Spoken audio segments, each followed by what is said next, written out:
Lecture 14, Bandoola, Elephant, World War II. In the Noga Hills in 1944, James Howard, Elephant Bill, Williams stepped onto the Tamenglong track, pressed his palm to a wall of porous rock, and watched brick crumble away as if the mountain were politely declining his schedule. The cliff rose about 270 feet, indifferent to the impel crisis from March to July 1944 and indifferent to the Japanese pressure that made retreat a timetable instead of a plan. Behind him, the column tightened into a nervous queue, 53 Asian elephants, 4 to 5 adults and 8 calves, packed with Burmese mahouts, bundles, and refugees, the whole living snake stalled by one vertical sentence written in stone. Williams looked back once, clocked the calves wobbling between adult legs, and then turned to the only move left. He had to manufacture a road with nothing but hands and time. He didn't negotiate with the cliff, he ordered men to subtract it. Williams set soldiers and camp hands to slashing away the vegetation and cutting steps into the rock for days with machetes and whatever iron could bite, because the face was too steep for carts, too narrow for any sensible widening, and too far inside jungle country for the fantasy of bulldozers or prefabricated bridging. Every notch had to be cut to the minimum geometry an elephant could trust, barely wider than a foot that spreads under load, because an elephant doesn't place a hoof like a horse, it sets a broad pad that deforms, grips, and then commits the rest of the body. The work parties kept swinging tools long after wrists went numb, turning a cliff into a staircase only a 4 to 5 ton animal would call reasonable. Each stroke advanced time, and every hour spent cutting also burned the daylight the Japanese might use to close the net. When the stairway was just plausible enough to attempt, Potok pushed Bandoola forward with pressure and voice rather than brute force. Potok, Williams' Burmese Uzi, leaned low over the bull's head and used the neck pressure cues and Burmese commands that had been drilled into this animal long before the army ever learned to spell elephant advisor. Bandoola, born the 3rd of November, 1897, around 9 feet at the shoulder and weighing something like 4 to 5 tons, shifted his weight forward, set a forefoot onto the first shelf, and let the pad spread until friction made a promise it might keep. Potok tightened his posture and kept his voice steady, because on a cliff the handler's job is less steering than regulating a nervous system before it votes for flight. Bandoola tested the step with a tiny forward rock, then committed his center of mass, and the stairway became real only at the moment the animal decided to believe it. A misjudgment here would have been physics, not melodrama. If Bandoola slipped, his mass would batter the narrow-cut steps into rubble and turn the track below into a chute, and there were 52 elephants behind him plus human riders who could not outrun a panicking herd.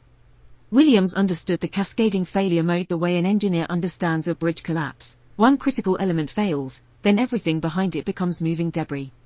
Potok watched the bull's shoulders and ears the way a pilot watches instruments, because the tell for an elephant about to refuse or panic arrives in posture before it arrives in motion. Bandoola kept climbing because the steps were just deep enough, the surface just grippy enough, and the animal just calm enough for the next action to happen at all. Then the timetable arrived, and it was uglier than any heroic retelling. Williams wrote later, in Elephant Bill in 1950 and again in Bandoola in 1953, that it took about 3 hours for each elephant to climb from base to top, a rate that turns 53 animals into a full day eaten by repetition. Mahouts didn't whip them into speed, they fed the line forward in a rhythm of forefoot, weight shift, hind foot, pause, because a cliff forces a simple choice, you must commit forward before you can be sure the next step will hold. The rock face didn't care whether the Japanese were near, it only cared whether each animal could place feet precisely while carrying the inertia of its own body. Every elephant that moved bought minutes for the people behind it and spent minutes for the people behind it, at the same time, like a metronome that could also kill you. The calves made that pacing more fragile than any adult's strength could fix. 8 calves meant 8 young bodies with less experience and less patience, and every squeal or sudden shove risked transmitting alarm through the line like current. Adults pressed flank to flank to keep the young protected, and handlers walked tight to the animal's sides with hands on rumps and shoulders, using touch to translate, steady, into something an elephant can feel through skin. A calf's smaller foot sounds like an advantage until you realize it gives less contact area and less margin for error on a step cut to the minimum. The column wasn't just moving weight, it was moving a herd, and herd logic turns one animal's fear into everybody's emergency unless someone actively prevents it. Then the evacuation absorbed extra human weight in a way that wasn't symbolic and wasn't optional. Williams wrote that he was asked at the last minute to take on 64 Gurkha women and children, people stranded or delayed by Japanese movement, and he agreed even though he knew extra riders meant extra load and extra panic on a route already carved to the margin. Men tightened howdah straps and improvised lashings so frightened passengers could sit without sliding, because a shifting passenger can shift an elephant's balance, and on a cliff balance is the whole game. A child clutching and leaning is not just a human being. On this staircase, a leaning child is a torque problem that the animal has to solve while also solving gravity. The column didn't stop being a military movement, but it became something more dangerous, a movement with a nursery attached. Williams didn't talk the stairway into success, he waited where failure would arrive first.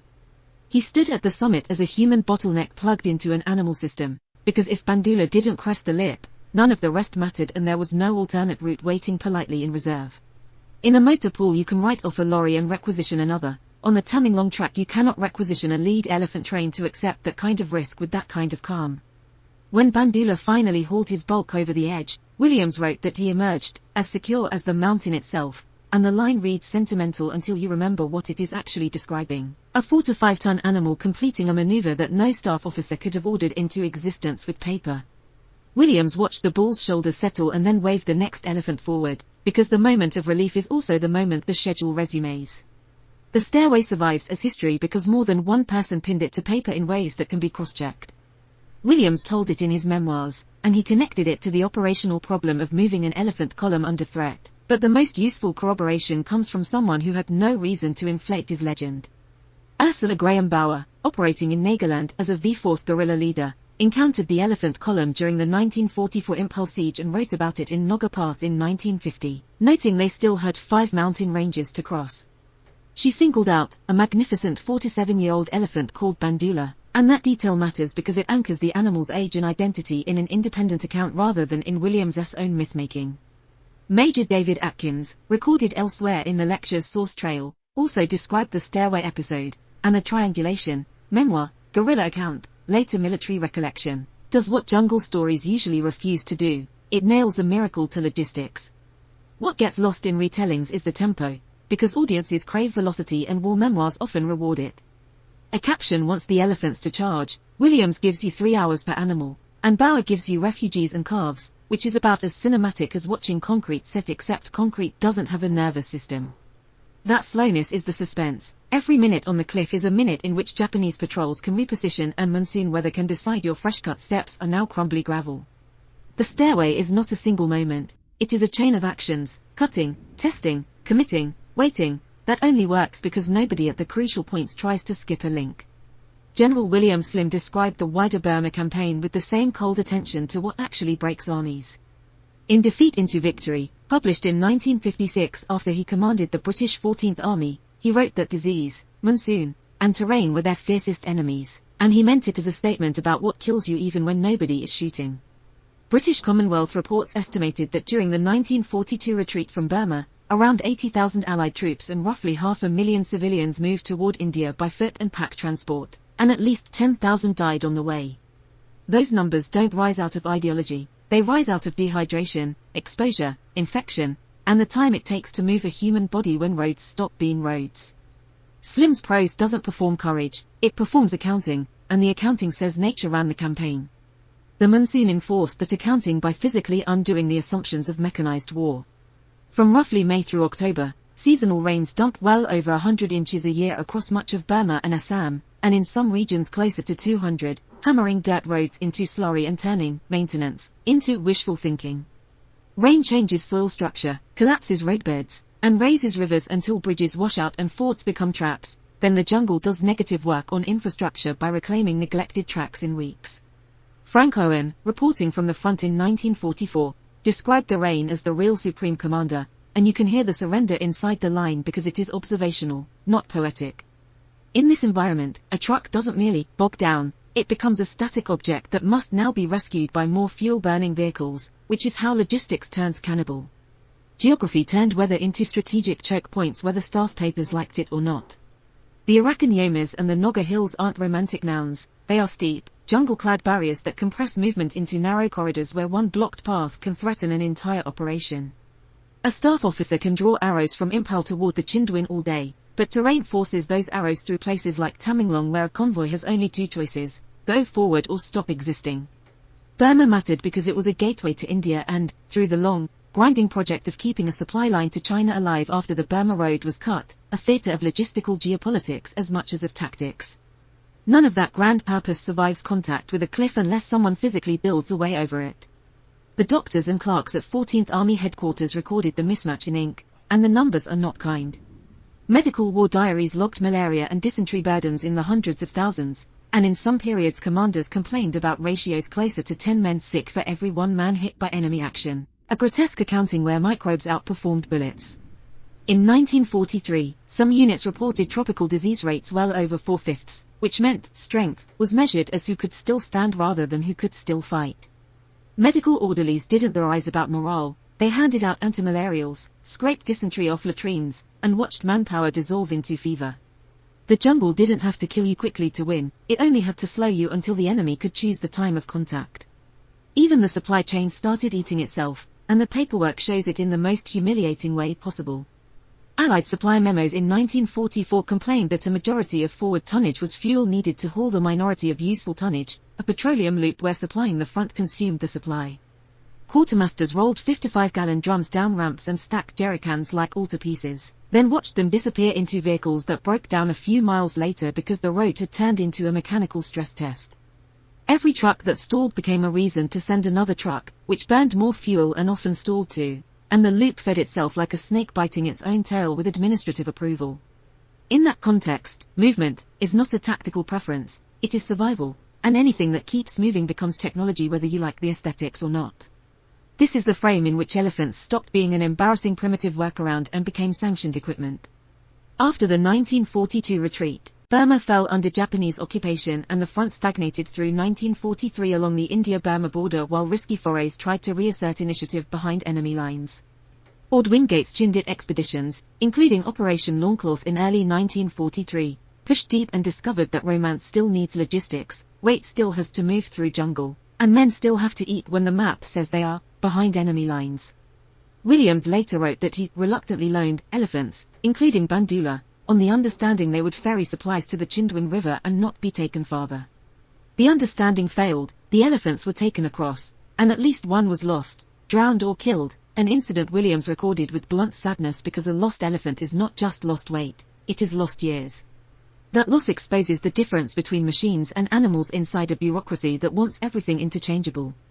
You can write off a lorry and requisition another. Losing an elephant means losing years of conditioning, veterinary investment, and the mahout-animal relationship that makes the creature safe and reliable. A military system loves modular parts, the jungle forces bespoke solutions, and a trained elephant is bespoke in the most inconvenient way because it contains memory, fear, and preference. When Wingate's column pushed beyond its plan, the elephants didn't become heroes or villains, they became a high-value asset used beyond its envelope until something snapped. War uses whatever works until it stops working, and it does this without flinching. The army tried to deal with living complexity the way it always does, by turning it into a category on a form. By 1944, quartermasters tracked green fodder, elephant, as an official supply item and counted it in maunds, about 37 kilograms, so the animal could be filed into the same bureaucratic universe as tinned rations and rifle ammunition. Clerks wrote the numbers down, stamped them, and filed them into 4 core routines as if converting leaves into a column made of 4-ton animal legible.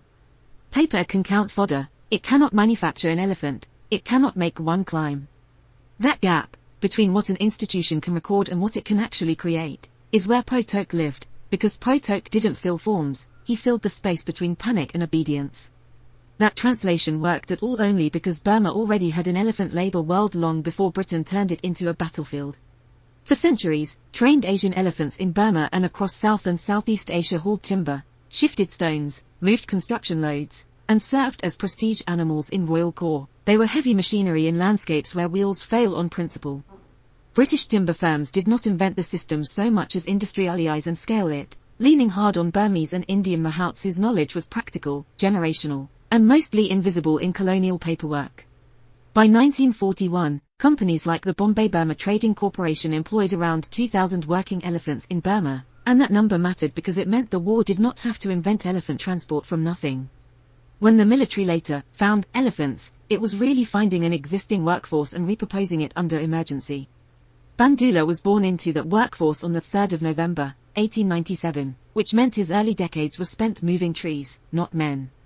In teak extraction, a bull could drag 1 to 2 ton logs from forest to river, pivot them with a trunk that can lift hundreds of kilograms, and do it in mud that would swallow a cart, provided the handler kept him calm and the feet stayed uninfected. Those logs became sleepers, ship timbers, and money, and the chain ran outward from Burmese camps into imperial trade routes that never needed to ask the elephant's consent.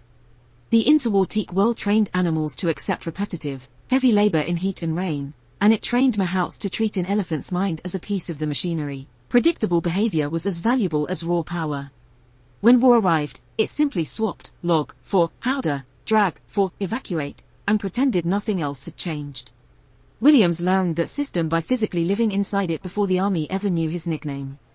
Born in 1897, he arrived in Burma in 1920 as a forestry assistant for Bombay, Burma, and started keeping obsessive records the way foresters do: output, injuries, temperament, who listens to whom.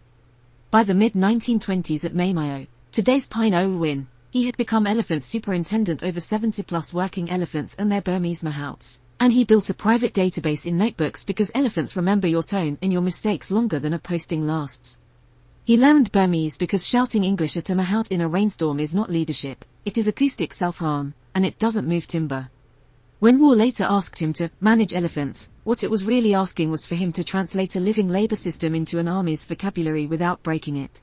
Potok sat at the center of that pre-war world because he was the interface that made Bandoola useful without turning him into a wreck.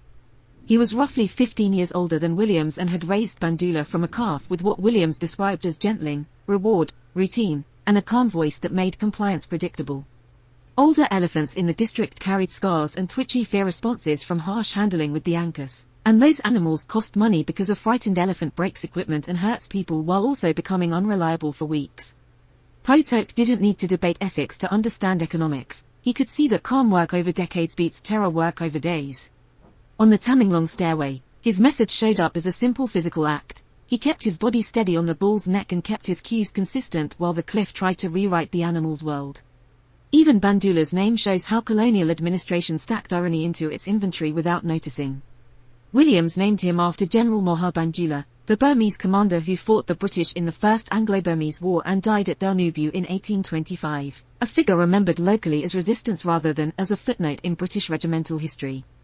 That name ended up attached to a prized work elephant hauling teak for an imperial company and later carrying evacuees for an imperial army, a conversion of a national hero's aura into an asset tag. Williams didn't need to make a speech about it. He only had to write Bandoola into a register and then spend years building a partnership strong enough to trust on a cliff. In war, symbolism rides on the back of logistics, whether anyone intended it or not. In January 1942, Japan invaded Burma and the teak economy became a resource pool for survival. After Rangoon fell on the 26th of March, 1942, British officers and company managers reclassified industry as war with paper orders and then physically grabbed whatever could move: elephants, harnesses, fodder stores, and the mahouts who knew the language of neck pressure and voice.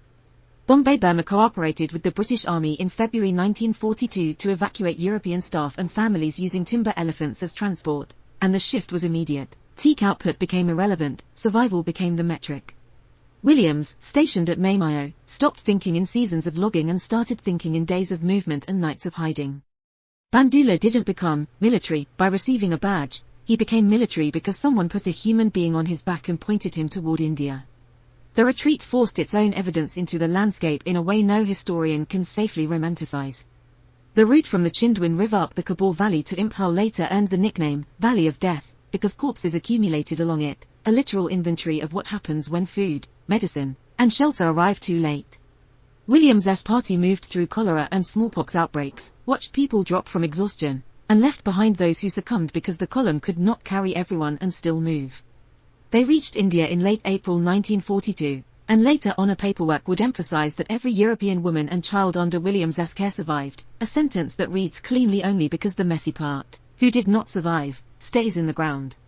The elephants did not cure disease, they only made movement possible when movement was the difference between a sick person reaching a doctor and never reaching anything. Back in India, the army didn't solve Burma, it recruited whatever had survived Burma, and Williams became part of that recruitment. Eastern Army commissioned him late in 1942, and by October he was attached as Elephant Advisor to 4 Corps headquarters, a title that really meant, make a living system behave reliably inside a machine that only understands orders and returns. In 1943 the Royal Indian Engineers formalized an elephant company by pooling animals from timber firms, colonial police, and other sources, and by 1944 the unit fluctuated somewhere in the range of 300 to 700 elephants depending on losses, transfers, and missions.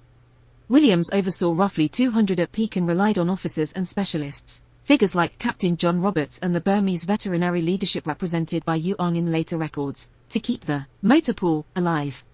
Every day, somebody had to assign elephants, inspect feed, schedule water, and argue with quartermasters who wanted the animals to behave like trucks. The cold utilitarian case for elephants begins where romantic language stops, with chains, loads, and the sound of weight shifting. A healthy adult Asian elephant can carry about a quarter of his body weight on his back, roughly a ton for a bull the size of Bandoola, and can drag heavier loads along the ground, with logging practice describing 6 to 8 ton pulls under favorable conditions and wartime reports treating 2 to 3 tons as practical towing work for vehicles and guns. In engineers' correspondence and later summaries, elephants appear doing jobs that break engines, towing artillery out of mud, hauling stores to forward positions, dragging dismantled vehicles, and moving bridging materials when cranes couldn't arrive. The trunk doesn't just look impressive, it acts as a lifting arm capable of raising on the order of 300 kilograms, which turns an animal into a mobile crane with opinions. When a sapper clips a chain sling to a gun trail and an elephant leans into it, the why stops being philosophical. Biomechanics is why this tool stayed functional in terrain that turned machines into static exhibits. Pillared legs keep joints stacked under load like columns, flexible shoulder and hip motion lets feet step high without collapsing stability, and thick plantar pads smear weight across ground so the animal sinks less in mud that swallows carts. That same foot architecture that demanded careful step cutting on the Tamenglong cliff, because you need a shelf for a pad, not a nail, also reduced mission-killing failures on swampy tracks by lowering ground pressure. Drivers watched wheels spin and dig, mahouts watched an elephant place a foot, compress the pad, and walk out of the same soup as if the earth were merely unpleasant rather than impossible. None of this made elephants invincible, it made them operational in the specific failure mode Burma loved most, when the ground itself tries to immobilize you. Endurance made the work repeatable, and war exploited that repeatability the way the timber industry did. Frederick Hobday's veterinary work published in 1937 described elephants working 8 to 10 hours a day carrying loads with breaks and still marching 15 to 20 miles over rough ground, a performance spec written in husbandry language rather than in patriotic slogans. Bandoola's trek from central Burma toward India in 1942 covered hundreds of miles over more than 2 months with periodic rest, an endurance that looks less heroic when you remember it belonged to an animal whose skin can blister and whose joints can ache. By contrast, vehicles in the Impel campaign faced a brutal maintenance reality. In mud and rain, spark plugs foul, engines overheat, bearings and electrical systems fail, and the mean time between failures can collapse to weeks, sometimes less, because the environment is actively trying to dismantle machines. Mechanics can swap parts, they cannot swap a monsoon, and that's why the elephant kept getting the call. Self-sufficiency was the part that made quartermasters stare and then start doing math they didn't enjoy. An elephant doesn't run on petrol, he runs on plants, roughly 200 to 300 pounds of fodder a day, and he drinks on the order of 30 to 50 gallons when water is available, which means the animal converts jungle vegetation into transport work in a way no engine can. In lush corridors, columns could browse bamboo, leaves, and grass along the route, and fodder cutters with knives could harvest green fodder locally, which is why the army could even pretend to track it in mourns on a form. Fuel convoys require roads. Fodder convoys can be a man with a blade and time, assuming the Japanese aren't holding the valley and the monsoon isn't turning your cutting ground into a leech pond. The elephant's appetite is enormous, but in Burma's ecosystem that appetite could be met without a refinery, and in 1940 for that was strategic. All of those cold advantages converge most cleanly on the Tamenglong cliff because a 270-foot rock face only tests what actually matters. It doesn't care about a vehicle's rated tow capacity on a flat road, it cares about balance, foot placement, and the ability to keep learning a route under stress while a handler modulates fear like a dial. Bandoola brought decades of forest work into that moment, obstacle assessment, route memory, calm steadiness that makes other elephants follow, and Potok translated that steadiness into action through consistent cues and a body posture the animal recognized as safe. Williams called the stairway a validation of his life's work because he wasn't validating his own courage, he was validating a system of training, handling, and operational patience that could turn a cliff into a corridor. The mountain didn't applaud, but it allowed the column to pass, which is the only applause logistics ever receives. Slim's famous sentence, "Without them, our retreat from Burma would have been even more arduous," lands differently when you picture what he was actually thanking. He wasn't thanking a mascot, he was acknowledging a labor system that could haul loads through swamp, carry evacuees when carts failed, bridge washed-out streams with living power, and keep moving through monsoon schedules and disease burdens that broke human bodies. Officers sometimes summarized the operational truth by saying the elephant equaled freedom of movement, and in Burma movement was not a luxury, it was the difference between a unit that could reposition and a unit that could be surrounded at leisure. On the Tamenglong stairway, freedom looked like a 4 to 5 ton bull lifting 1 foot at a time while a man on his neck whispered the next command and the rest of the herd waited for permission to believe. When William's column crested the summit and continued toward the plains with calves still in the line and refugees still clinging to howdahs, the army could calculate tonnage saved, miles gained, and days bought from Japanese movement, and it could file those numbers into reports as if the cliff were just another solved engineering problem. Clarks would later distill the same story into the neat honor line of an OBE in the London Gazette in February 1945, praising evacuation and leadership in language smooth enough to fit a column width. Paper could credit the human planner, and paper could tally green fodder in Morns, but paper had no column for what it cost a living animal to be a solution that reliable, and the next order waiting on William's desk was already demanding another impossible movement through the same wet, indifferent world. Potok hooks his toes behind Bandoola's left ear and shifts his weight forward, and the bull answers by leaning into the hemp rope until it sings. On the 20th of June, 1944, in the Ukhrul hills of Manipur, a British 25-pounder field gun sits on its carriage behind him, because wheels and monsoon mud have been arguing all morning and the mud is winning. 2 gunners brace the trail, a corporal snaps timings, and 20 elephants take the first surge as a single, slow inhale that drags iron uphill. A shell lands in the valley below Ukhrul and the air punches the men in the chest, thunder replies from another ridge, and in June 1944 in Manipur even trained ears can't separate the sources. Bandoola doesn't try to, he tilts his head, spreads his ears, and shifts his stance as if the sound were a physical thing pressing on him, because at low frequencies it is. The pressure wave arrives through soil as much as through air, and the elephant's broad feet and massive skeleton carry that vibration straight into the inner ear. Potok keeps his knees tight, because a flinch at this scale can shear rope, flip a gun, or crush a man.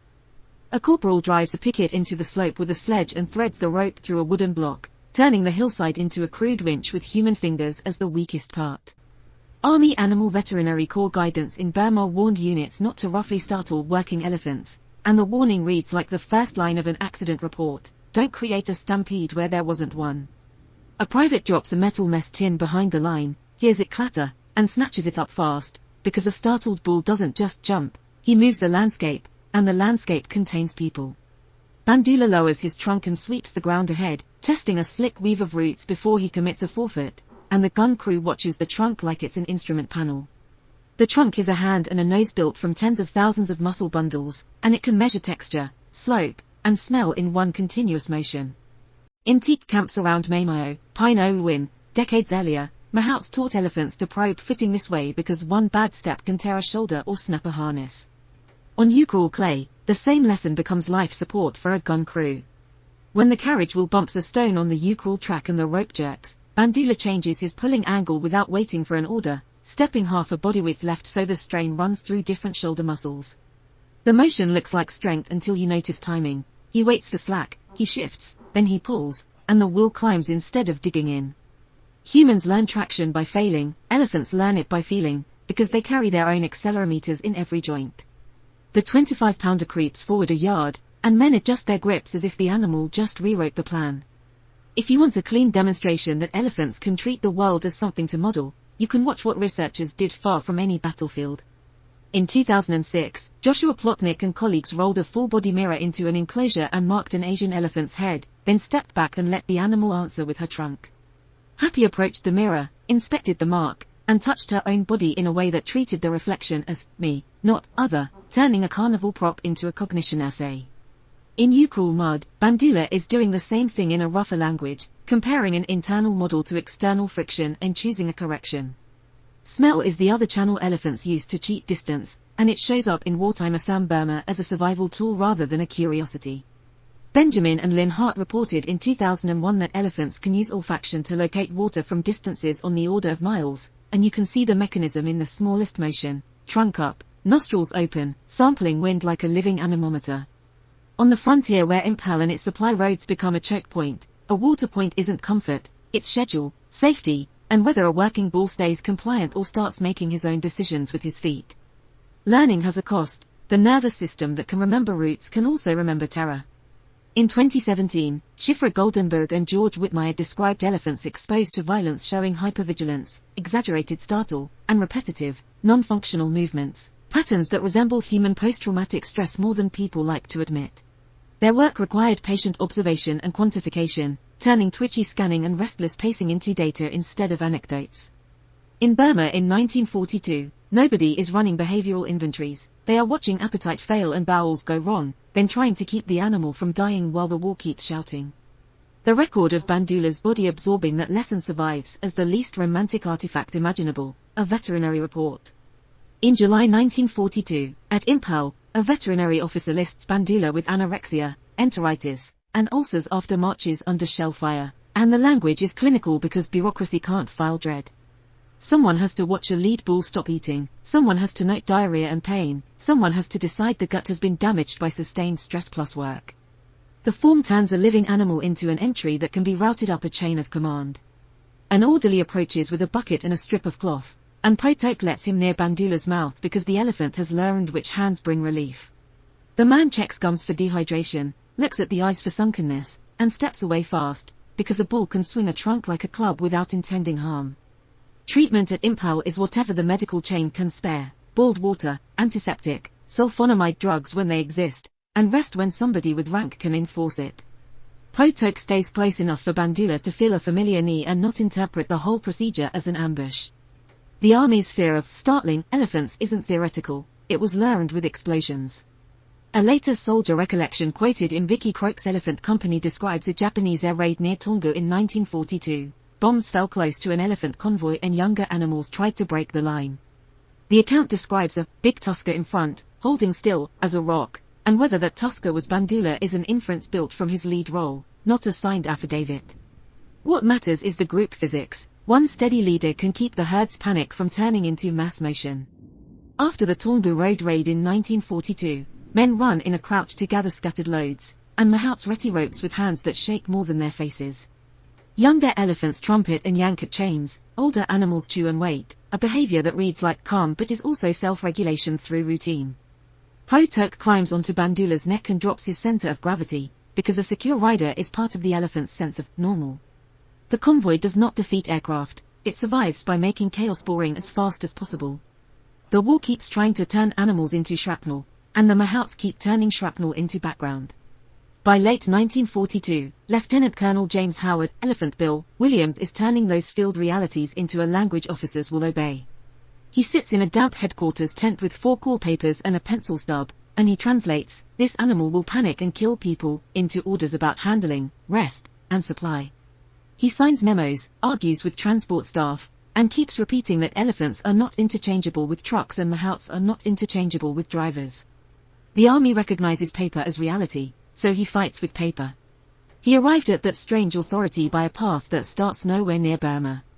Born in Cornwall in 1897, Williams spends the First World War in the Middle East with camels and mules, loading packs, watching saddles rub raw, and learning that transport animals fail on schedule when humans ignore heat and water.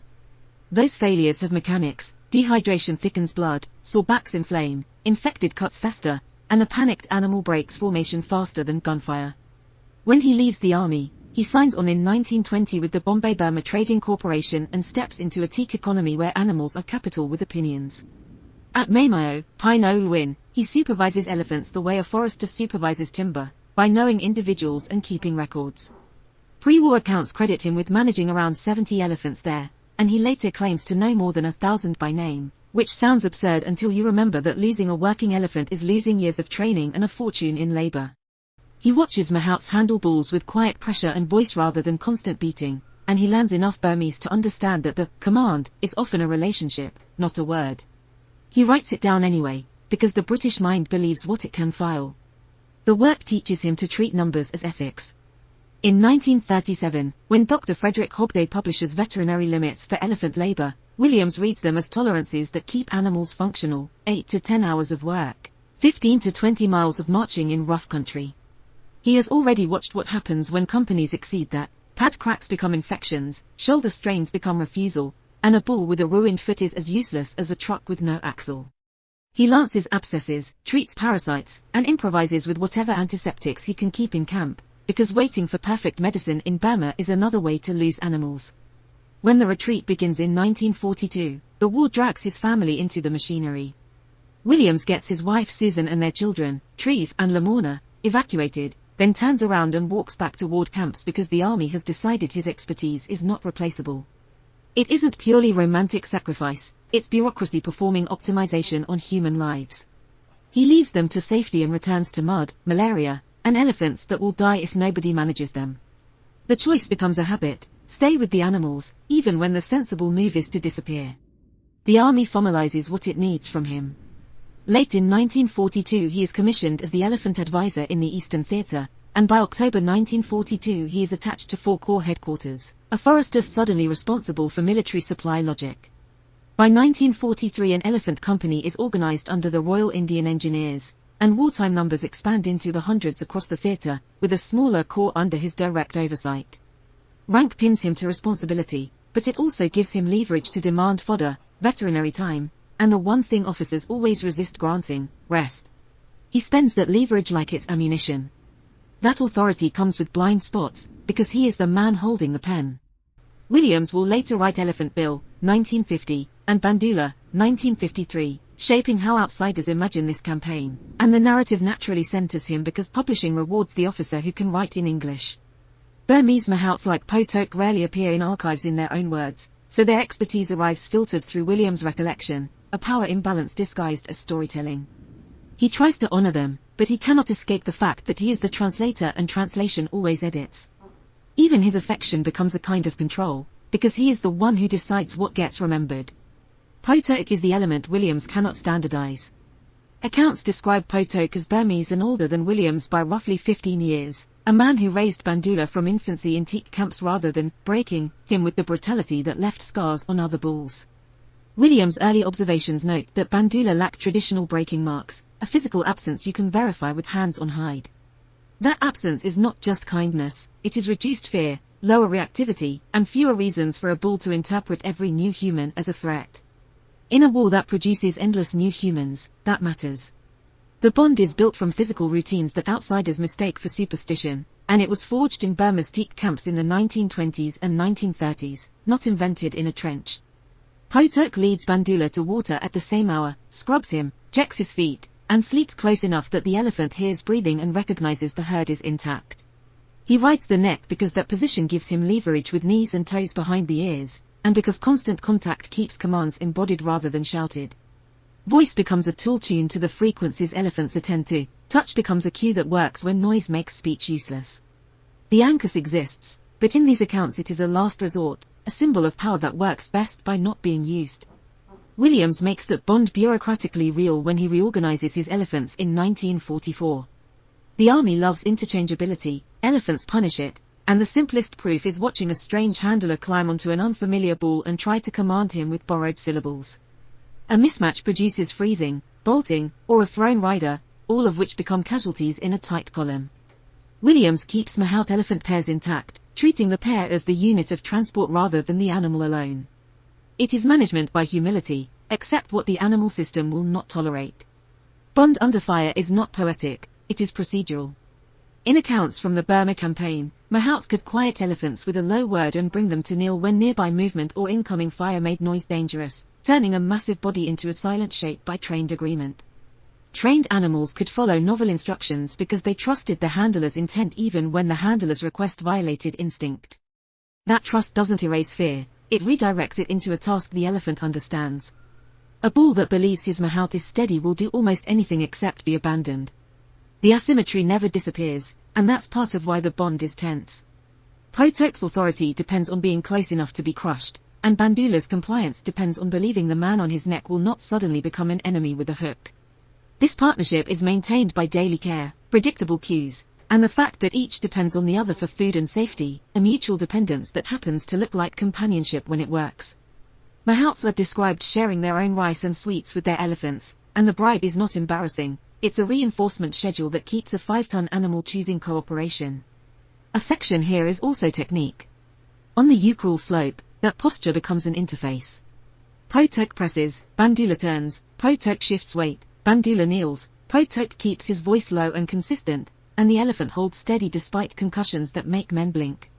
Younger elephants behind the line watch the lead bull and decide whether to pull or panic, because elephant groups use leaders as emotional thermostats. The gun inches forward, and the human crew adapts to the animal's tempo the way infantry adapts to a bridge's load limit. Nobody gets to pretend they are in charge of the physics.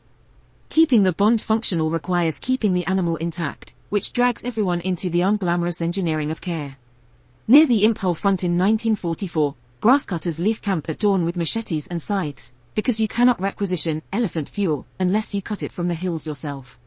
They hack down elephant grass and bamboo leaves, bundle it into loads that bow a man's spine, and haul it back to picket lines where chained animals wait.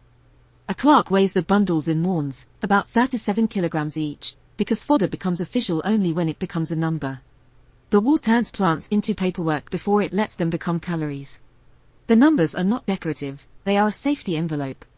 Each elephant can require roughly 200 to 300 pounds of green fodder a day, and a hungry bull is not simply grumpy, he is volatile, because fatigue and frustration lower the threshold for sudden movement. Feed depots around the front stock rice bran, hay bales, and whatever dried fodder can be shipped, but fresh-cut forage still does most of the work. Po-tok watches Bandoola sort through a pile with his trunk, rejecting coarse stems and selecting the parts that will actually digest, because appetite is a diagnostic tool as much as a pleasure. When the elephant stops sorting, the mahout starts worrying. Salt and molasses enter the story like comedy props until you see what they prevent. A quartermaster pours molasses from a drum into a measure and issues a weekly ration recorded in these accounts as about a gallon, then hands over roughly 2 pounds of salt, because a sweating working bull loses electrolytes and needs replacement to keep muscles firing and appetite intact. Molasses makes dry fodder palatable and delivers quick energy, salt supports hydration and nerve function in heat. The clerk stamps the chit with the solemnity of empire, as if the stamp itself produces calories. Po-tok makes sure the bull actually swallows it, because bureaucracy can issue a ration without guaranteeing it gets eaten. Water is the other supply chain, and it is less forgiving than food. Po-tok leads Bandoola to a stream when the tactical situation allows, and the elephant uses his trunk as a pump, drawing water up and pouring it into his mouth in repeated pulses that move liters at a time. Bathing becomes thermoregulation, not luxury. In humid Burma heat, skin wetting and ear-flapping dump heat through large vascular surfaces. Mud coating adds insect protection and slows evaporation, a messy layer that is also engineering. A bull that can't cool himself becomes irritable, then unsafe, and Po-tok treats cooling like a mission task. Then biology produces byproducts the army never asked for. An elephant can generate on the order of 100 kilograms of dung a day, and in a tight camp that becomes sanitation immediately, not philosophically. Men shovel it away from sleeping areas to cut fly loads and parasites, then dry some because dried dung burns and smoke is a tool. Mahouts smolder dung near picket lines to keep mosquitoes and biting insects down, turning waste into a defensive screen against malaria vectors. The camp smells like heat, molasses, and combustion, because war adds its own scent profile to animal life. Feet remain the hardest failure mode, because they touch every cruelty of terrain. The same pads that cushion and sense vibration can crack after weeks of wet marching in the Manipur rains of 1944, and a small crack becomes a wide gate for infection in tropical climates. Nail splits, embedded thorns, fungal rot in soft tissue, swollen joints from overwork, these can stop a bull as effectively as a blown axle stops a truck, except the repair involves pain, time, and trust. A veterinary officer cleans a crack, applies antiseptic, and bandages what can be bandaged, then steps back because the patient can crush him accidentally. Po-tok kneels to inspect each foot because he is the one who will feel the limp first. The gun cannot move if the feet quit. Field medicine looks like folk practice until you remember that folk practice is field chemistry. Ash and lime are rubbed on skin to discourage fungal growth, creating an alkaline layer that makes microbes less comfortable. It is crude microbiology done with camp materials. After river crossings, tobacco or salt can be used to persuade leeches to release, because leeches do not respect operational planning and will drain an exhausted animal in places a mahout can't easily see. Po-tok scrapes off clinging bodies with careful fingers and watches for bleeding, because infection in the jungle is never a small matter. The elephant stands still for it because the man touching him has spent years proving what touch means. The veterinary chain is thin, and the surviving names matter because they show how improvised it all was. Captain John Roberts appears in accounts as a veterinary officer working with Williams, and Burmese veterinary support included Yu Ang, whose local knowledge made prevention and treatment possible when British supply lines were unreliable. They inspect elephants, check for fever, and administer rinderpest inoculations as part of broader disease control, because an outbreak can wipe out animal transport the way a bombing raid wipes out trucks, and replacement is not quick. A syringe becomes a strategic instrument when the subject weighs several tons. The vet writes the date, the dose, the animal's name, because even care has to be legible to headquarters. Work limits are the last line of defense against turning a living transport system into casualties. Hobday's 1937 figures circulate as practical constraints: 8 to 10 hours of labor, 15 to 20 miles of marching in rough terrain, and beyond that you are borrowing against the animal's future. Williams schedules rest when he can and fights for it when he must, but every crisis in Burma arrives with the same vocabulary of urgency that eats rest for breakfast. When an officer demands another haul, Williams counters with the blunt prediction of what fails first: pads, shoulders, then obedience. The argument happens in tents and on tracks, but the resolution happens in feet. Noise management becomes part of care, not just tactics. The Animal Veterinary Corps warning not to startle elephants means men learn to handle tools quietly near picket lines, avoid sudden clanging, and give mahouts room to calm animals before panic spreads. Some handlers in Burma reportedly stuffed cotton or leaves into an elephant's ears during heavy shelling, a crude attempt to dampen the worst pressure pulses. Whether Williams used that method is less certain than the logic behind it. Mahouts keep talking at night within earshot because familiar voices act as reassurance in an animal that thinks in social networks. An elephant that wakes alone can decide to find his own herd by walking through yours. Tethering itself is treated as engineering rather than punishment. Bandoola stands chained or hobbled because a 5-ton wanderer can flatten tents and men without malice, simply by following curiosity, and because a startled bull can bolt and drag half the camp with him. Chain length becomes a design choice: long enough for shifting and feeding, short enough to prevent a charge, anchored to a tree or stake that can take a sudden load. Po Tok checks knots like a sailor checks rigging, because failure is kinetic and instantaneous. A snap tether is not a broken rule, it is a moving disaster. By August 1944, another layer of risk arrives as a typed order, and the paper carries a threat no one wants to say aloud. Instructions circulate warning units not to abandon elephants on retreat, not from tenderness but from denial. A captured elephant becomes labor for the Japanese and a weapon turned against you. Men read the directive like any other operational note, then look at the animals chewing in the dark and understand what the words imply about future choices. Po Tok tightens a knot, checks chain length, and keeps his palm on Bandoola's cheek for a moment so that a familiar voice can reach him when the next panic comes. Williams flattened a damp sheet of paper on a ration box desk and stabbed a pencil through its softening fibers, because on the 15th of May, 1944 the British Army could not believe in anything unless it could be endorsed in triplicate. He wrote his own name on the recommendation form for an OBE and then, without irony, wrote Bandoola's beneath it as operational evidence, as if a 9-foot tusker born on the 3rd of November, 1897 could be attached to 4 corps by stapling him to a citation. Captain John Roberts leaned in to keep the page from skittering in the wind, and somewhere behind them Po Tok tightened a picket rope at a forward camp on the Chindwin, because an elephant does not pause its metabolism to honor clerical theatre. Williams had to choose which facts would survive the war's paperwork, so he moved the pencil like a scalpel and carved a path backward through dates that still smelled like sweat. He wrote, Yenenjiang, and the pencil point snapped, and in the same moment the world became April 1942 again. Not a desk but a mudflat around the Irrawaddy where trucks sank to their axles and men cursed the physics of wheels. Between the 16th and the 19th of April 1942, a formal report called the place a Maui death trap, and that wasn't metaphor, it was traction analysis, clay shearing under load, tires spinning, engines boiling while the Japanese pressed and the 1st Burma Division tried to break out with whatever transport hadn't been bombed. Williams put Bandoola at the head of the extraction because a tusker's chest and shoulder can take a harness load that would rip a mule apart, and Po Tok used voice and touch to walk him into the sucking ground where a driver would never send a lorry on purpose. Bandoola leaned forward, set his forefeet, and let the chain come taut. The torque traveled through tendon and bone instead of a gearbox, and the first bogged vehicle lurched free like a tooth coming out.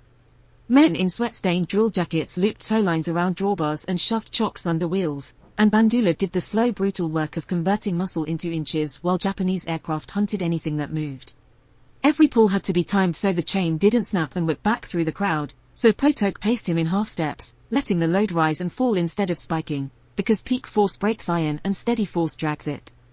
The same elephant that could lift timber in a teak camp near Maimao, Pine Ol Win now dragged heavy guns and lorries out of a battlefield traffic jam, and the army's mechanized pride had to stand there watching biology outperform steel. Someone shouted for a quicker pull, and Williams waved them off with his hand because he knew an elephant's pads shear if you make him spin under load, and a split pad in April 1942 becomes a dead elephant by May. When Bandoola finally heaved a gun carriage out of the mire and onto firmer ground, the men didn't cheer like a movie, they immediately chained the next piece because the Japanese did not pause for applause. Williams wrote, "Family evacuation," on the form and the pencil moved again, this time to the day when the war first came home with the intimacy of a suitcase. On the 25th of February, 1942, as Japanese forces pushed through Burma and the retreat began to swallow civilians, he didn't deliver a stirring speech, he cinched straps. He lifted his son Treve and his daughter Lamorna into a padded howdah on Bandoola's back and put Susan Williams beside them because a tusker is the only transport in that landscape that can carry a European family and still walk when the road has ceased to exist. Potok checked the girth and shifted his weight at the elephant's neck, and anchors tucked where it wouldn't be seen unless needed, because the romance of Elephant Bill begins with a practical fear. Panic is contagious. Bandoola sank to his knees on command, the platform steadied, and the convoy began moving out of Maimao not as a parade but as a fleeing timber camp repurposed into refugee logistics.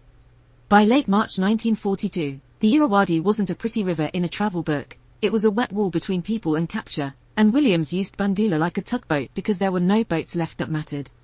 On the 20th of March, 1942, he fixed a rope to a raft crowded with roughly 40 people, men, women, children, whatever the retreat had swept together. And Potok sent Bandoola into the current as darkness closed in and the banks turned into silhouettes. An elephant swims with lungs that can hold a huge volume in a trunk that can act as a snorkel, but it still has to manage a load that yanks sideways, so Potok kept Bandoola angled upstream, letting the water carry them diagonally instead of directly fighting it. Another elephant tried the crossing and overturned a raft, bodies spilling into the black, and Bandoola didn't perform heroism, he did stability work, nudging and bracing until hands found wood again and panic didn't become drowning. The rope burned where it ran, the current hammered, and the raft slid onto the far bank because muscle plus geometry can do what ideology cannot. The Kabul Valley track was later nicknamed the Valley of Death, and the name didn't come from propaganda but from bodies that didn't get up. Williams drove the party north from the Chindwin River toward Impal in late April 1942 with Bandoola hauling carts when wheels could roll and carrying the sick or small children on his back when they couldn't, because cholera and smallpox don't respect convoy discipline. Refugees collapsed at the edge of the track and were left behind because stopping meant everyone died, and that decision happened in the open, with Bandoola stepping over the still forms like obstacles because an elephant is trained to move forward, not to mourn. The documented fact that every European woman and child under Williams' care survived that trek reads like a tidy moral, but it was built from messy choices: who gets the howdah, who gets the last water, who gets lifted when their legs won't work. Williams later folded that outcome into the OBE recommendation as proof of service, and the paper made it look intentional, like the army had planned to save them. In late 1942, Bandoola's heroism looked like construction work in the Arakan, not a charge, and it began with sappers cutting trees because there was no bridge. Allied forces had blown a crossing behind them, then discovered they still needed to cross it, which is the kind of competence the Empire specialized in when tired. Royal Engineers pointed at the gap, Williams pointed at Bandoola, and Potok walked the tusker into the brush where men had felled trunks and trimmed branches, turning raw timber into something a foot could trust. Bandoola pushed and carried the logs into position against his chest and trunk, laying them like a living crane so troops and vehicles could pass over a wet, angry stream. The mechanism was crude but real: distribute weight, reduce point loads, keep the approach from becoming a bog, and do it fast enough that Japanese patrols didn't arrive while you were still arguing about whose job it was. When the first men crossed and the bridge held, the event didn't become legend, it became precedent, the kind that gets copied into a Royal Engineers report and then forgotten until someone needs a story. A different kind of emergency followed, one that tested whether an elephant could be precise under pain and noise, and it began with a man lying where stretchers couldn't go. Williams described securing an injured soldier onto a sling hung from Bandoola's tusks and trunk, a brutal improvisation that only works if the animal can control micromovements, because jostling a broken body over rough ground turns rescue into torture. Potok positioned Bandoola like an operating room assistant, lowering the head so the sling could be attached and then lifting with just enough force to take the weight without swinging, because pendulum motion is what kills delicate cargo. Bandoola carried the man gently, stepping across uneven ground with the slow deliberate footfalls of a creature that weighs 4 to 5 tons and still knows exactly where each toe lands. In 1943, a letter quoted in the Rangoon Gazette remembered that transport with a line about Bandoola stepping, as if on eggshells, and that's not poetry, it's kinesthetic description. An elephant can modulate pressure through padded feet in a way a truck tire cannot. When Old Wingate's Chindits began Operation Longcloth in early 1943, they borrowed elephants the way desperate men borrow anything that moves, and Williams later admitted he reluctantly loaned several, including Bandoola, on the promise they would only ferry supplies to the Chindwin River. The promise lasted until it met hunger, because plans dissolve faster than paper in Burma. The elephants were taken across the Chindwin anyway, into enemy-threatened country, and one elephant was lost, drowned or killed, an absence Wingate's papers note with the kind of blunt sadness that implies they had no spare. Major Emmett's diary describes a Chindwin crossing in full flood at night where the elephants moved without losing a single load, guided by one enormous tusker leading the way, and in later telling that tusker becomes Bandoola because audiences hate unnamed competence.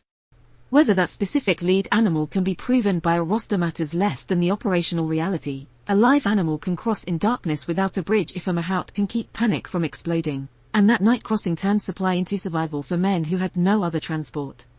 Bandoola appears again in 1944, which implies the lost elephant was another, and the implication is grimly simple: the jungle charged an interest rate on borrowed biology.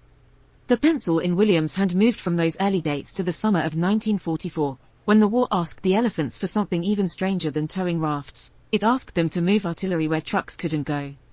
On the 20th of June, 1944, in the Ukral Hills east of Imphal in Manipur, a team of 20 elephants hauled 25-pounder field guns and crates of shells up gradients that turned wheeled transport into stationary sculpture.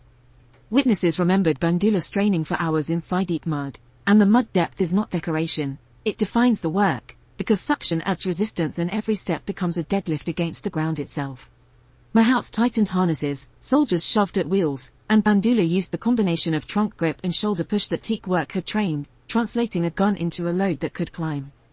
When the artillery finally fired from a position vehicles couldn't have reached, the mechanism was mundane and brutal. You cannot shoot without shells, you cannot haul shells without transport, and in that hill country transport meant tendon. Late July 1944 brought the Chindwin River into the story again, this time as an engineering schedule that refused to be negotiated. The Chindwin ran broad and fast, and Royal Indian Engineers needed bridges that could carry an advance back into Burma, which meant timber moved to riverbanks before any trestle could exist. Slim later wrote that elephants built hundreds of bridges for his army, and the line is quoted like a compliment. In practice it meant Bandoola carrying balks of wood against his chest, walking them through brush that would have taken men hours to clear, and placing them on slick banks where rain turned every plank into a trap. Engineers planned load paths and spoke in numbers, but the elephant did the unglamorous conversion from forest to structure, step by step, while leeches worked at ankles and mosquitoes hummed around eyes. Bandoola's value in those weeks was that he showed up at dawn still capable of harness, which is a form of heroism so boring it usually gets edited out. By August 1944, headquarters finally admitted in writing what everyone on the ground had already felt in their bones: the elephants were a military resource that could be captured. Orders went out that no animal was to be left where Japanese forces might seize it, and the motive was denial of transport and denial of propaganda, not compassion. Williams evacuated most of his animals back toward India, and the evacuation wasn't sentimental, it was moving mahouts, picket gear, forage arrangements, and veterinary stores in reverse while the guns went forward. Bandoola stayed in a forward camp along the Chindwin to keep the last supplies moving into Burma, which meant living in a clearing with a rough picket line and a ration plan that assumed the jungle would continue producing edible green. The monsoon didn't care about orders, and neither did Japanese reconnaissance. Every mile forward narrowed the exit routes, and every day Bandoola stayed increased the odds that his retreat would be cut off by infantry who understood exactly what a captured elephant meant. Autumn 1944 squeezed the situation into a choice that recruitment posters never print because it ruins the brand. Japanese forces launched a last raid toward Manipur that sources summarize as a resource grab, and elephants were on the list because this was still a war where a living engine mattered. Near Tamu, close to the Burma-India border, Bandoola's size stopped being an advantage and became a beacon. A 9-foot tusker is visible in a landscape that otherwise hides everything, and visibility is a vulnerability. Williams wrote later, in his 1953 book Bandoola, that Potok shot Bandoola to prevent capture, and later historians repeated the line because it is the clearest fact they have and also the hardest to speak aloud. The date is usually given as the 27th of October, 1944, treated as approximate because field chaos does not stamp tidy paperwork, and Potok left no testimony that survives to explain how that day felt from the neck of the animal he had raised. If an animal is going to be killed humanely in the field, the procedure is brutally specific, and it begins with distance. A rifle shot has to be close enough to place, because a panicked miss turns mercy into prolonged suffering, and the shooter has to be someone the animal won't bolt from, because bolt plus bullet equals a wounded elephant disappearing into jungle. Sources describe Potok leading Bandoola to a meadow near Tamu, and the meadow matters because it is an open space where you can see the line of fire and where a falling body won't crush men against trees. That is what war does to tenderness, it forces it into an execution protocol with terrain requirements. There is no documented speech, no recorded prayer, no cinematic slow motion beyond what later writers wish had occurred, because the people who did it were busy making sure it ended quickly. Williams returned about 5 days later and found what euphemism hides, a dead elephant with a bullet wound to the head and one tusk missing. The missing tusk is a detail that cuts two ways at once: keepsake, theft, proof of identity, the grim portability of ivory, and multiple later accounts describe Williams carrying Bandoola's tusk for years, a private relic that became part of the legend whether he wanted it to or not. The immediate job in late October 1944 was operational, not symbolic: bury the body fast enough that scavengers and disease didn't turn death into another problem for a forward camp already running on exhaustion. The grave was placed near the border, and later photographs and descriptions show a teak trunk marker carved with a blunt inscription: Bandoola, born 1897, killed in action 1944, sometimes abbreviated into the soldier's shorthand of KIA. The carving appears to have been done after the campaign, around 1945, when Williams finally had the time and safety to turn grief into woodwork. In that same post-war interval, another kind of carving happened in a different medium. The state cut Williams' service into the London Gazette by recording his OBE, and the institution made the story official by approving the human. The elephant stayed underground with the human label nailed onto him, and public memory immediately began sanding the ending down because it hates a narrative where the enemy isn't responsible. A September 1945 piece in the Times praised the elephants of the 14th Army, and named Bandoola, mighty tusker, who led them, as if leadership were a rank you could pin on a forehead and as if the meadow near Tamu could be forgotten by changing the verb. Slim, in later writing and in the way his praise was summarized in press, cited Bandoola as an exemplar of elephant transport, and when a field marshal compliments your logistics, a mythology department springs into existence overnight. The bureaucratic term, killed in action, does the softening automatically. It suggests bullets in battle, not a preventive shot to deny capture. The mythology machine runs on images, and in 1950 National Geographic fed it the kind of visuals a reader can digest: elephants wading rivers, dragging loads through mud, hauling a landing craft into water as if amphibious assault was simply a teak job with uniforms. The article, Jungle Trail to Impel, framed the Manipur front as heroic slog and gave audiences what they could see: shoulders, trunks, ropes. Because a camera can photograph a tusker's mass but it can't photograph malaria discipline or forage accounting. Editors chose captions that emphasized audacity rather than procedure, and the labor became story the moment it became printable. Somewhere in that selection process, the animal's real constraints, 200 pounds of daily fodder, cracked pads, rinderpest risk, became background noise because those details don't sell adventure unless you're already addicted to logistics. Bandoola's body was in the ground by then, but his image could still be hauled around like any other piece of wartime equipment. Williams helped that process even as he resisted its worst dishonesty, because he wrote as a witness and as a narrator, and the two jobs do not agree. In 1950 he published Elephant Bill, then in 1953 he published Bandoola, and both books pack the kind of operational detail that makes historians grateful: marches timed to water, veterinary improvisation, air attack horror, the constant negotiation with mud. He also leaned into the colonial frame of his era, centering the British officer because publishing markets pay for a protagonist, and the expertise of Burmese hands. Potok, Yuan the veterinarian, the grasscutters, and foremen, stayed mostly in the periphery where empires like to keep it. The cover illustration of Elephant Bill by Henry C. Pitts put Williams atop a jungle tusker and fossilized an image of mastery that the actual campaign never afforded. A drawing can sit still, a living elephant never did. When Williams chose which scenes to dramatize and which to leave as monotonous and wearing, he was already doing the first edit that turns work into legend. Later retellings did the second edit by adding motives and interiors the archive cannot support, because humans are allergic to silence. In the record, Potok exists as a name, an Uzi who was roughly 15 years older than Williams and had raised Bandoola from Khartoum, and then he vanishes because he did not write memoirs in English for British readers. That absence is not a minor gap, it is a structural feature of colonial documentation, and it shapes the story the way gravity shapes a fall. Vicky Croak's 2014 Elephant Company, for all its research, sometimes fills that absence with reconstructed dialogue and implied feelings, and those reconstructions spread because they satisfy the listener's demand for a clean emotional arc. A draft line like, "Potok whispered apologies," feels humane, and that is exactly why it should make you suspicious. It gives you comfort where the field offered none. The safest statement is also the bleakest one. Potok shot the elephant, and you can feel the audience flinch because it refuses to behave like a fable. Myth also infects numbers, because precision is less marketable than awe. Bandoola's age is sometimes rounded up to about 50, his service stretched to 5 years, even though the teak marker's birth year makes him 47 at death and his active wartime service runs roughly from early 1942 to late 1944. 5 years is the rhetorical habit of counting the entire global war and dropping the inconvenient fact that Burma's elephant work is a specific campaign, not a universal condition. Some stories claim Bandoola received medals, a confusion born from the human urge to reward service with metal, but no elephant ever received an official decoration like the Dickin Medal, and the absence is easy to verify precisely because medals require paperwork. The army could recommend Williams for an OBE in 1945, but it could not pin anything to Bandoola except words cut into teak.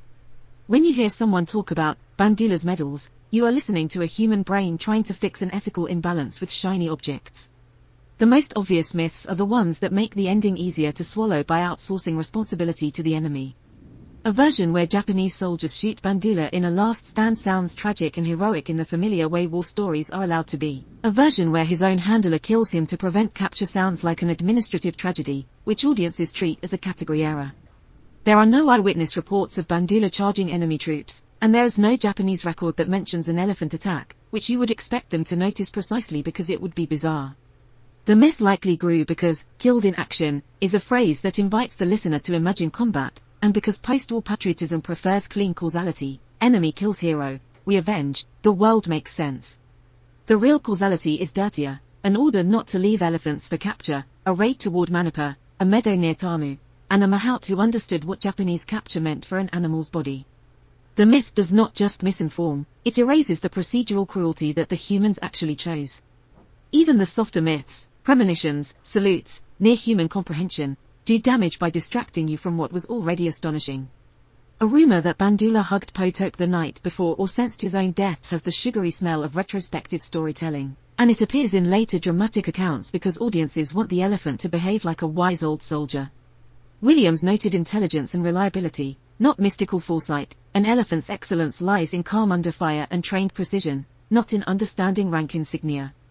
The salute stories work the same way. They smuggle human military ritual into an animal body because humans cannot tolerate heroism that does not mirror them. Bandoola didn't need to salute, he needed to place his feet on slick stone and not slip, or to hold a sling steady while a man with shattered bones tried not to scream. Anthropomorphism is a kind of theft, it steals the animal's real capacities and replaces them with our own fantasies. If you want to know what parts of the story are pinned down hard enough to hang weight on, you look for the artifacts that are disagreeably specific and hard to fake. Yenenjiang's elephant haulage sits in formal reporting from April 1942 and in the phrase, Maui death trap, which is too ugly to be invented for charm. The Irrawaddy raft towing sits in Williams' narrative tied to a date like the 20th of March, 1942, and the late 1942 Wounded Man transport is reinforced by that Rangoon Gazette letter from 1943 with its eggshell line. Operation Longcloth is harder to assign elephant by elephant, because operational records rarely bother to name animals, and Bandoola led it, lives in the realm of plausible and unprovable even when Major Emmett's diary describes the feat you crawl on the 20th of June, 1944 survives as witness recollection within four core context, already varnished by admiration, but still anchored to a date, a place, and a piece of artillery you can name. The death near Tamu is clearest and most hollow. Williams states it plainly, returns after 5 days, finds one tusk missing, and Potok does not speak in the archive. That silence is why later writers reach for cinema, because cinema is an artificial voice. In 1956, Hecht Lancaster Productions planned a Technicolor film called Bandoola starring Sophia Loren and Ernest Borgnine. And the project's very existence proves how quickly a mudbound logistics story becomes marketable once you promise romance and a soundtrack. Sets were built in Ceylon, elephants were scouted, and a draft script, archived at the BDC Museum, cast Bandoola as a character with personality traits the archive cannot support because the archive is not a screenplay. The film never materialized, reportedly because of script issues and costs, but the attempt matters. A Hollywood machine tried to turn a Burmese mahout's worst day into a 2-hour product. Even in failure, the project spread the name, because publicity is a form of travel and myths can cross oceans faster than armies.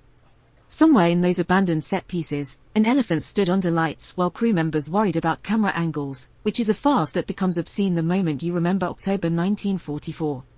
The story kept traveling in smaller, stranger ways, the way veteran lore does when it needs tokens. In the 1970s, the Burma Star Association's journal carried anecdotes about elephant bulls Bandoola, and veterans brought small carved elephant figurines to reunions, holding them like proof that they survived a campaign the public barely remembered. A penguin reprint kept Elephant Bill in circulation, because publishers understand that adventure sells better than logistics even when the adventure is mostly diarrhea and mud. In 2021, William Grill's graphic novel Bandoola, The Great Elephant Rescue aimed at children aged around 10 and gave Bandoola expressive eyes and a gentle giant demeanor, because illustrated grief must be softened for younger audiences. The book's art can show a cliff and a caravan, but it skirts the shooting, implying a peaceful end because no one wants to explain to a child why mercy can look like a rifle shot. The myth isn't always a lie, sometimes it's a refusal to describe. Underneath all of these retellings sits the unglamorous maintenance that made any of the feats possible, and the archive preserves it because bureaucracies document what they can measure. Elephants in 4 core logistics got extra salt rations, rinderpest inoculations during downtime, and sulfonamide drugs and antiseptics on cracked pads, not because the army loved them but because a disabled elephant is a stalled bridge project. Veterinary inspections treated a feverish tusker like a disabled truck, and work rules eventually limited hours and mandated rests because a living asset can be worn out as surely as a lorry, only slower and with more suffering. Japanese forces wanted elephants for the same reason they wanted fuel. Burmese veterinary recollections describe captured animals being driven hard and fed poorly until many died. A difference that doesn't excuse Allied use but does define the stakes of capture near Tamu in 1944. Better care is still ownership, and the August 1944 order not to leave elephants for capture is a perfect example. It reads like protection, but it is really denial of resources. Even mercy gets drafted. Williams wrote one line that refuses to let the myth settle into comfort, and it survives because it can be carved into stone without losing its bite. We called them friends and comrades, but we must never forget they had no choice, he wrote later, and the sentence has the bluntness of a man trying to keep himself honest after building a career on making elephants do what he needed. In 2004, when the Animals in War Memorial in London was unveiled and that sentence was cut into its surface, a sculptor's chisel turned ink into permanent groove, and commuters walked past it on Park Lane as if it were another bit of civic furniture. The memorial includes elephants in bas-relief, because British memory likes categories: dogs, horses, pigeons, elephants, neat ranks for messy lives. Visitors touch the stone and read the line and feel the tug of moral debt because the carving forces the admission that hero stories are often hostage stories with better marketing. You can honor Bandoola without pretending he volunteered, but you have to be willing to hold the rifle shot in the same hand as the rescue. Even his name is a piece of imperial theatre you can only appreciate by watching how it was assigned like a label on a crate. Maha Bandoola, the Burmese general, died at Danubu in 1825 fighting Britain, and a century later a British-run labour system in Burma put Bandoola onto a tusker's body as if the empire could recycle its enemies into mascots. The Bombay Burma Trading Corporation had roughly 2,000 working elephants in Burma by the 1930s, and that means the war didn't invent elephant logistics there. It requisitioned a timber industry's existing apparatus, mahouts, grasscutters, camp foremen, veterinary improvisers, and called it ingenuity. Williams joined that corporation in 1920 at 22 and rose to elephant superintendent by the late 1930s. And when Japan invaded in 1942 he simply translated industrial animal labor into military animal labor, shifting the same bodies onto new tasks. The empire liked to tell itself it was adapting, in truth it was consuming. Bandoola's service record is inseparable from a colonial economy that treated living strength as an input long before any Japanese soldier fired a shot in Burma. The ethical question doesn't live in whether Bandoola was brave, because bravery is a human concept that fits awkwardly on an animal whose primary acts were obedience and endurance. The question lives in what humans did with his capacity once they realized it could replace fuel and steel in a landscape that destroyed both. Williams could be gentler than other handlers, and gentler handling is both more humane and more efficient because an elephant that trusts routine panics less under aircraft noise and rifle fire. Williams could also believe, sincerely, that the elephants were needed, and need is a solvent that dissolves restraint until you can justify almost anything as operational. Potok could raise Bandoola from infancy with kindness and still end up aiming a rifle at his head in a meadow, because love does not cancel orders and orders do not cancel fear. The war turned a working relationship built over 40 years into a terminal procedure, and the archive preserves the result without preserving the feeling. The jungle has been trying to erase October 1944 the way it erases everything: rain, vines, termites, while humans keep trying to preserve it in objects that will outlast them. The teak trunk marker survives in photographs because it is so blunt, a soldier's epitaph stapled to an animal, born in 1897, killed in action in 1944, as if the phrase could hide the fact that the fatal bullet was fired by the side that wrote the inscription. Williams' OBE recommendation survives as paper proof that the Empire rewarded the man who could make elephants do military work, and the London Gazette entry in 1945 makes that reward official in a way the elephant never receives. The National Geographic photos survive as glossy evidence that elephants really did haul and wade and bridge, and the Hecht Lancaster draft script survives as a warning about what the entertainment machine wanted to turn that evidence into. If you want a final, honest scene, you don't stage a trumpet and a charge, you stage a mahout tightening a rope, a rifle being checked for a clean shot, and later a knife carving letters into teak because the humans need language to make sense of what they forced an animal to do. In the end, Bandoola didn't become human, humans turned him into infrastructure, then into narrative, and finally into a sentence carved into public stone to remind themselves they still owed something.